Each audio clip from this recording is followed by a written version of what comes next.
Hello there, welcome back to the channel. It's been a while, but a lot's been happening. The most recent of which is on Thursday the 13th of April, which at the time of recording was Thursday last week.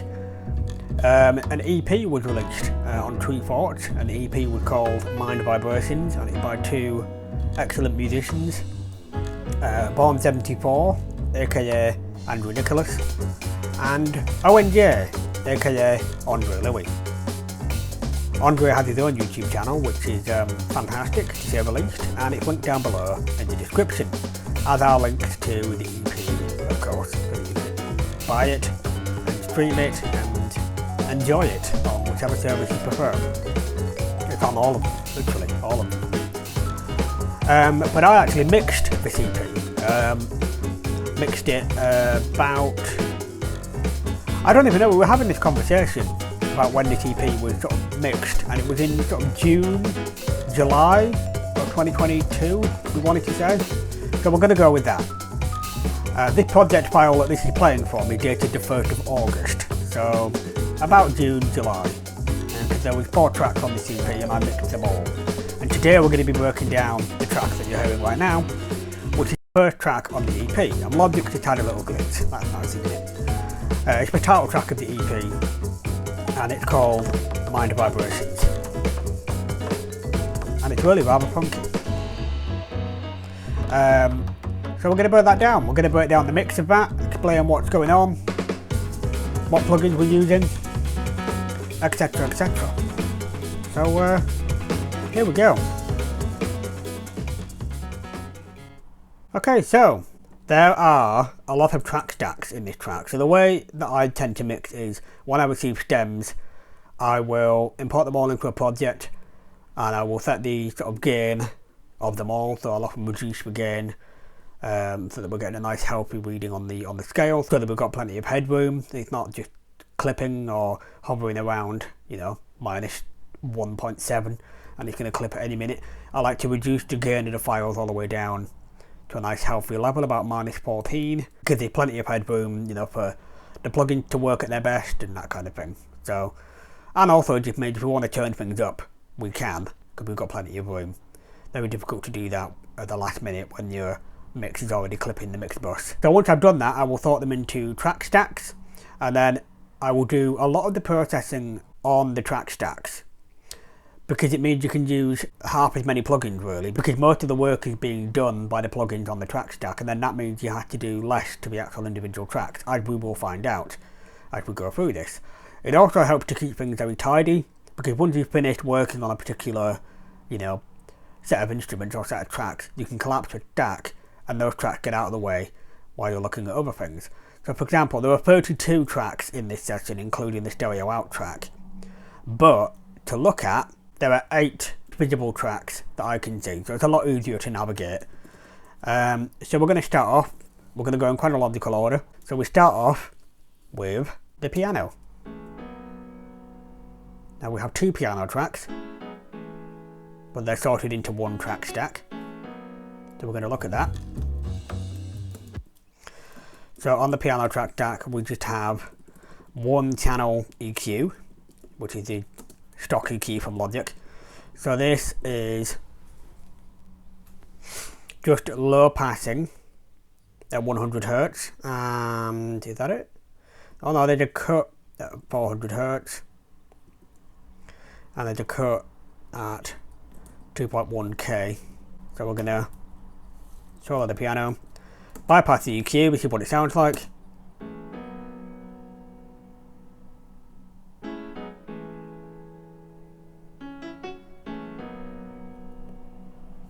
And then the same section again, but with the EQ back in.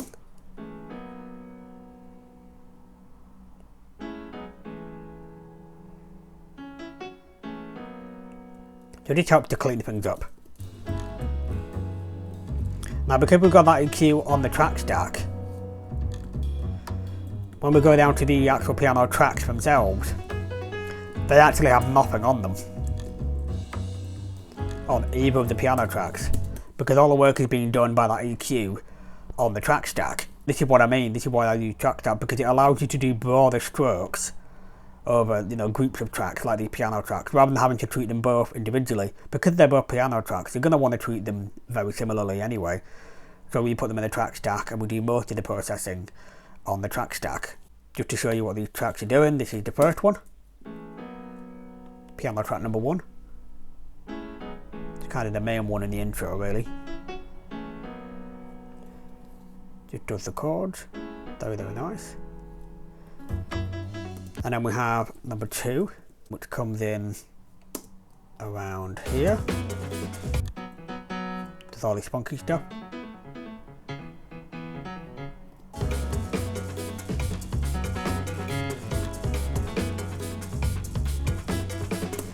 Very, very nice. So yeah, nothing on them individually, just on the track stack. We have the percussion track stack next, and that has another channel EQ and chroma reverb, both Logic stock plugins. So looking at the EQ, we have a roll off at 250 hertz, no, 150 hertz, sorry, 150 hertz, and that's it, by the looks of it. Yep, that's all.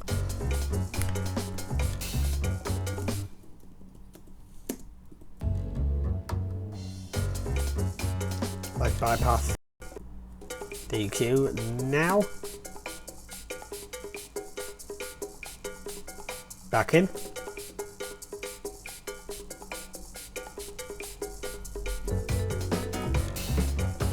And we have chroma reverb as well.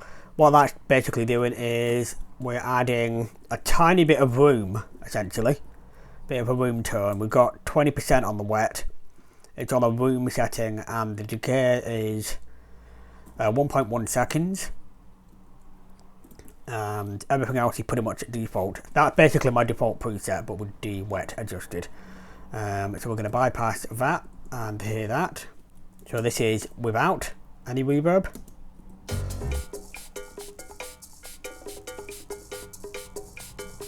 So you can hear there's a bit of room sound on there anyway, but we add ours in. Just adds that a bit extra. Just makes them pop out a little bit more. Incidentally, I'm not going to go through them all because I know that there is nothing on these individual tracks, but there are 4 here. 3 sort of conga, bongo type tracks, you know, that kind of thing. And then there's a shakers track. Oh no, looking at one of these stems, there is an EQ on here. There's a channel EQ on this one here.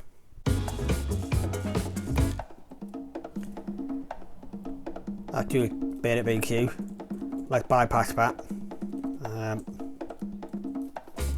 So on that one there is a bit of a EQ. Just a channel EQ again, and all it's doing is doing a little cut at 140 hertz, it would appear. Let's hear that. Bypass first, and a back with. Just makes it a bit thinner, fit in the mix a bit more. See, these are only little things, you know, little cuts of like 2, 3, 4, you know, -2, -3, -4, cutting the frequencies. But this is the thing, it's like the little things, the little detail kind of add up to the sort of bigger picture. So that's the way I sort of work, is that I'll do most of the stuff, like I said, most of the processing will be done on the track stacks, and then I'll go in and listen to the individual tracks and see if they need anything. And in that case, in the case of the percussion, nothing did apart from that one stem, which just needed a bit more tweaking to sit in the mix, but most of the work has been done on the track stack, like I say. Okay, here we have next the vibes track.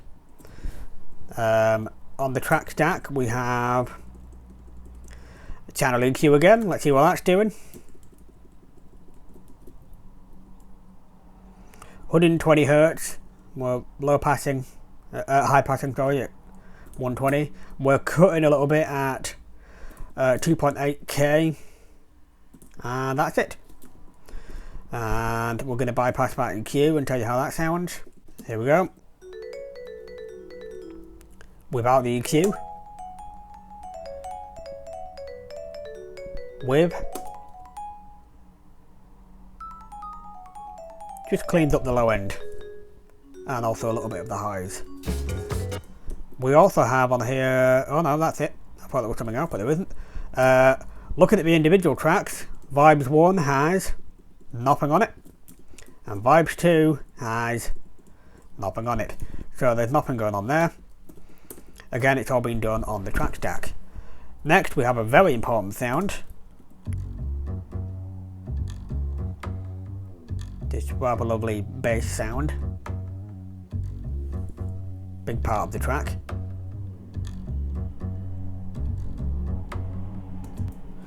So on here we've got another channel EQ. I think everything somehow has a channel EQ on it, whether directly or just via their stack. We're high passing at 55 Hz. We're doing a little cut at 120 and another little cut at 430. And that's it. So let's hear that. Bypassed. A lot more low end. Very lovely low end, but it's a bit more kind of rumbly and kind of gets in the way a little bit. Back with the EQ on. Just cleans it up. It's not like a night and day difference, it just kind of cleans up that excess kind of rumble that was going on. Is there anything else on here?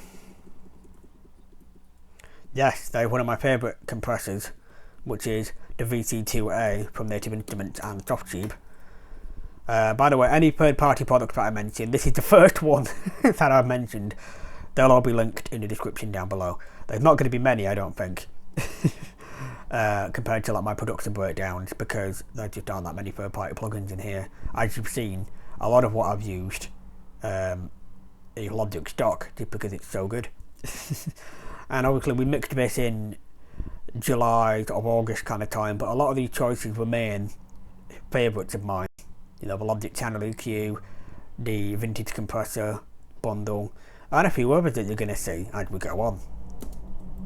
Let's bypass the compressor. Back with. Just levelling it out very, very subtly. It's only at about 20 on the peak reduction. And it's on compress rather than limit. Now we have a favourite of mine. This is the Console EQ, which is another stock Logic plugin. Now this is a strange one because I have no idea what it actually does to the sound. It's emulating classic analog pieces of equipment, and I think it has 3 output models. It's like an API style graphic EQ, a Pultec EQ and a Neve EQ, and it models the sound of all of those as well as the sort of working methods. What you can do with these vintage EQs is load up your favourite sort of workflow. So you can load up like the graphic EQ if you prefer to work like that, but you can have it sound like the Console EQ. So I like the layout of the Console EQ, so I tend to pull that up and then just choose which output mode I want it to be. In this case, it's not doing anything on the bass track. I think, is there a little cut going on somewhere? There's a minus 0.5 cut at 60 Hz that we're doing. And that's it. And are we low passing? Nope, we're not even doing that. And the output mode is the punchy mode.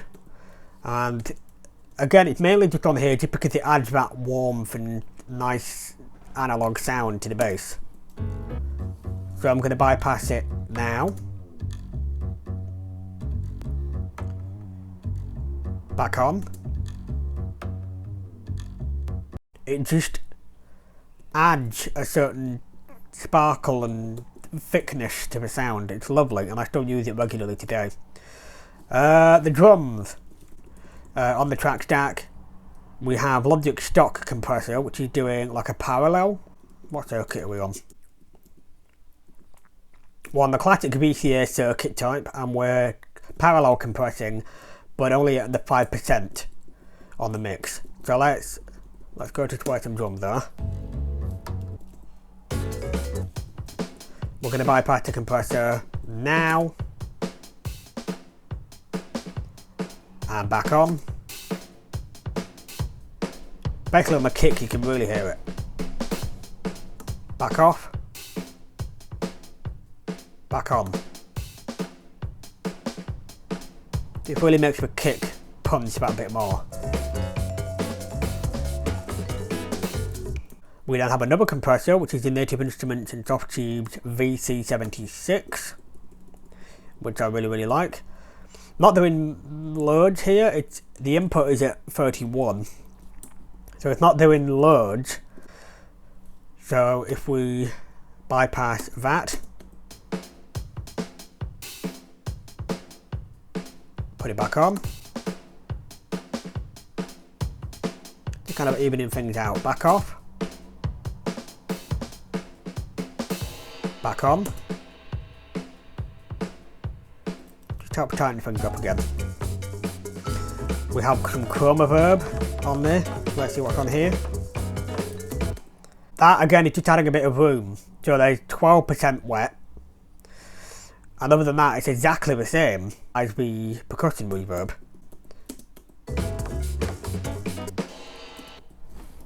So let's bypass the reverb and play. And with. Very subtle. Just adds a bit of 3D-ness to it.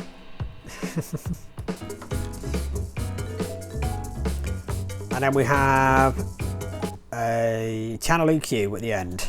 Again, told you it was going to be on everything. We're low cutting at 40 Hertz. We're doing a low cut at 200 Hertz. And that's it, it would appear. That's everything on the drum track stack. Let's bypass that. Let's play some drums. Bypass EQ.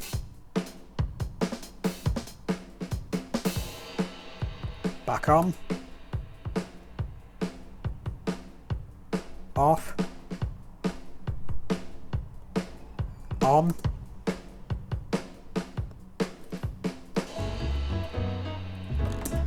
Now we get into the individual elements.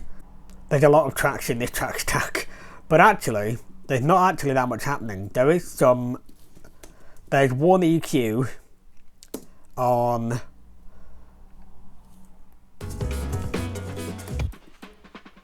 this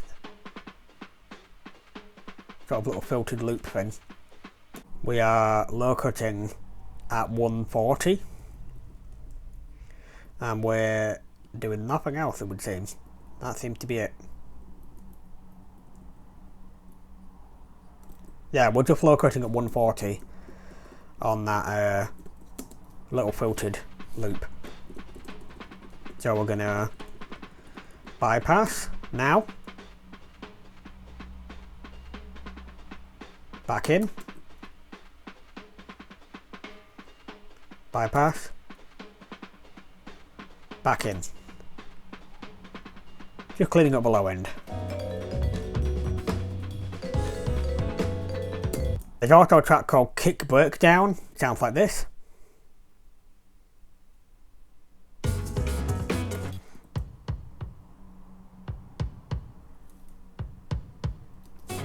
And on here we have VC2A first of all. Let's see what that's doing. That is doing, yeah, just gently compressing, about the same as the bass. Let's bypass that. Back in. Off. On. So just evening out the level. And we have a noise gate as well. Bypass that.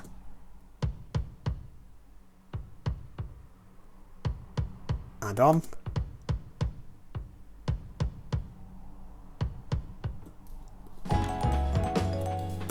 Let's see what that's doing. Let's see what that's doing. Yeah, it's not doing very much, it's just very slightly sort of tightening it up, really, tightening up the decay of the kick. There's also a track called Kick Build Up, which sounds like this. Basically the same part, but it's on a different stem for whatever reason. And by the looks of it, I just copied down the plugins because it's noise gate and compressor, noise gate and VC2A doing the same things, but for whatever reason it was on a different stem. We have the main kick as well, sounds like this. That has the same plugins as the kick build up, but that's the main kick. We have some snares and cymbals which sound like this. On here we have the channel EQ again. What are we doing on this? We're cutting a bit at 2000 Hz, 2K, and that's it by the looks of it. Yeah. So if we bypass that, back in,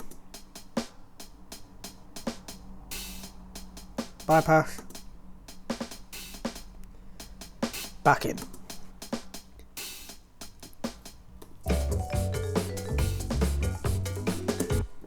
There's a track called Snare Breakdown, which has two EQs on it, my two favourites, the console EQ and the channel EQ.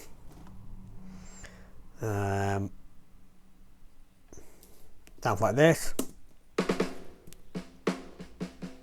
So you can hear it slightly different to the main snare.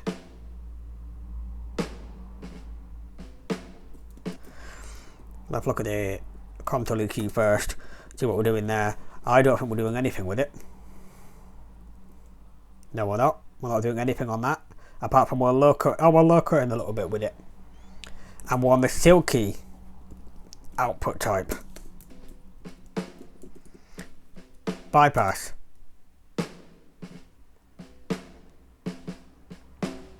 Back in. Again, it's very subtle, but it just adds something. Bypassed.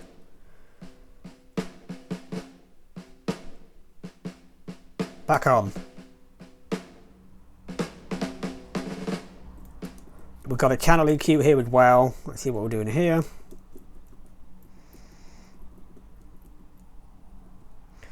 Cutting it about 2400 Hz, and that's it by the looks of it.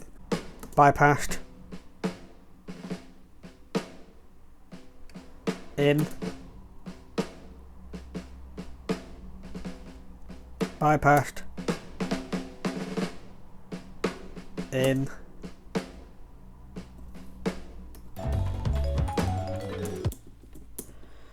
And we have snare build up, which has the same thing copied down again. That's for this section here.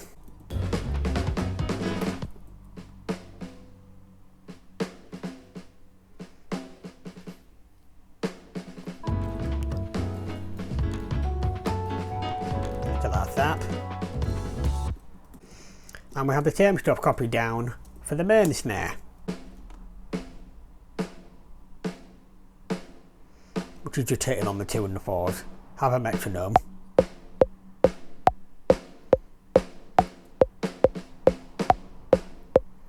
And by comparison, we go back to say snare build up and try that again to metronome.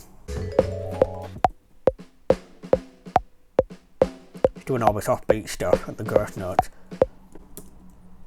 And that's it for the drums. So yeah, like I said, most of it's happening on the track stack, and then we're adjusting a couple of stems individually. Okay, on to the Rhodes. We have 3 Rhodes tracks.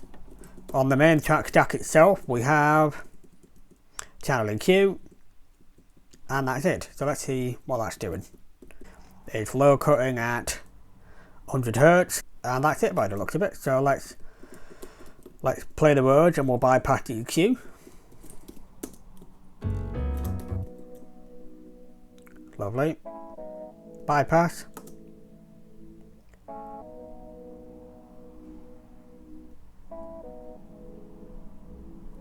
Back in.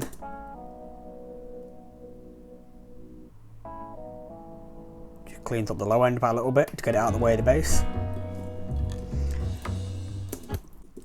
So looking at the individual tracks, none of them have any plugins on individually. It's all just about one EQ on the track stack. And now we're on the last track, believe it or not, and this isn't a track stack. This is just a single track. It's a single synth solo track at the end, which is glorious. Just let's enjoy that for a moment. Let's enjoy that.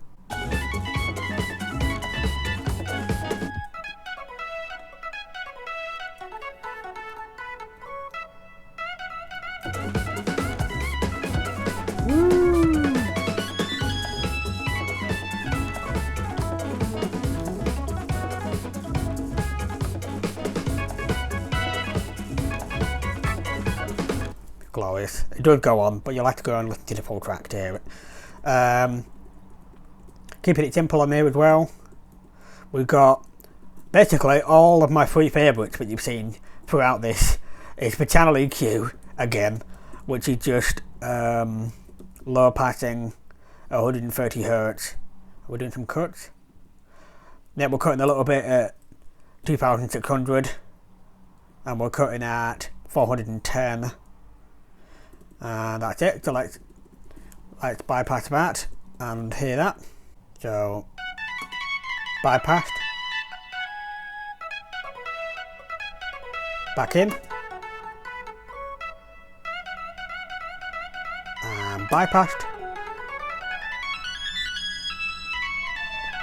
and back in. There you go. That's what that does. BC2A. I don't think this is doing that much at all. No, it's doing 30. We're doing 30 on the peak reduction and it's in limiter mode instead of compressed mode. So let's see how well that's doing. Bypass. Back in. Bypass. Back in. So we're just evening out the sound again and fattening it up a little bit. Very nice. And then last but not least, console EQ, which is not doing anything by the looks of it. I don't think we're not even high passing. And it took on the silky output type again. So let's hear that. Bypass.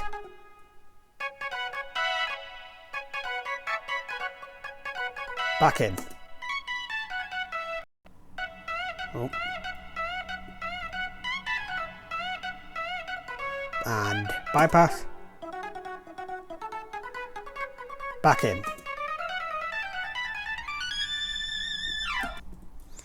And that's what that does. And then finally, we have the stereo bus itself. So on here, we've got a few things.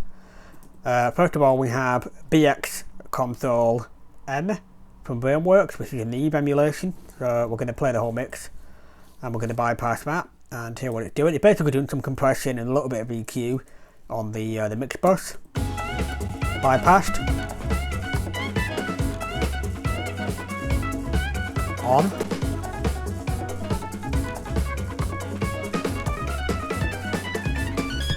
Bypassed. Back in. Just tightened up the whole mix a bit. We have Soft Tube's tape, which is on the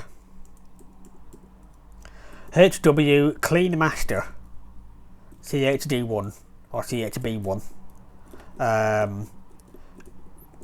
don't really tweak the Soft Tube plugin. The presets are so excellent that one of them will just work on the mix, I find. So I don't really tweak it. Bypass.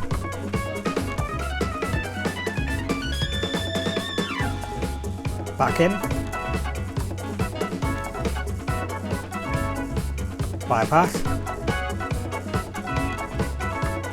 Back in.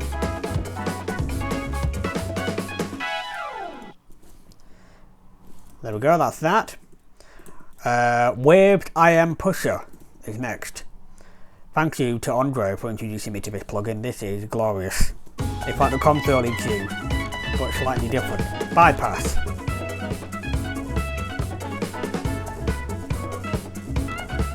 Back in.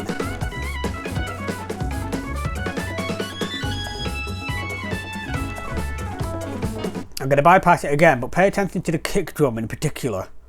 Bypassed. Back in. It just patterns up the drums so nicely. And then finally, it's just other 9 elements, which is basically just bringing it up to level so that it sounds loud and full and nice, and it's doing a bit of extra like mastering wizardry on there. I did not master this track, but I did put this on the end just to sort of bring it up to level and things like that. So yeah, that is that. I hope you enjoyed this video.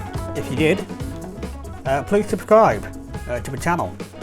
Check out the website, my website, louismorehouse.com. Check out the EP, the link's in the description. Check out Andre's channel, that link's in the description. And yeah, just go look at the description. There's loads of things in there to look at. It's really good. Honestly, it's really, really good. Have a look. It's great. Thanks for watching. Bye bye.